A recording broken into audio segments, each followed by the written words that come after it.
రైతులందరికీ గురికాయ మన చింతపల్లి పాడు వ్యవసాయ మార్కెట్ కమిటీ ఈ సొసైటీకి సంబంధించి 8 గ్రామాలకి సమన్వయంతో రైతులందరికీ ఏది అవసరమో దాన్ని మీరు అందించేటటువంటి బాధ్యతను మీరు స్వీకరించాలి.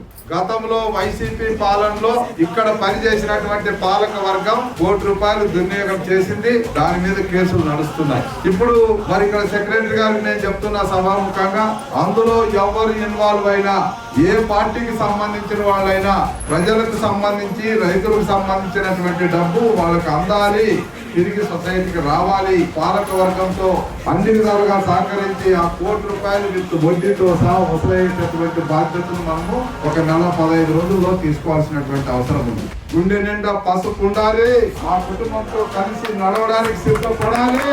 అప్పుడు సురక్షితంగా ఉంటామని మనం చేస్తుంటూ రేపు జరిగే పంచాయతీ ఎన్నికల్లో ప్రతి పంచాయతీ యునానిమస్ కావాలి. తద్వారా వచ్చేటటువంటి అనేక అభివృద్ధి కార్యక్రమాలు ఆ పంచాయతీలు అమలు పరుస్తామని మనం చేసుకుంటూ సెలవు చేసుకుంటాం.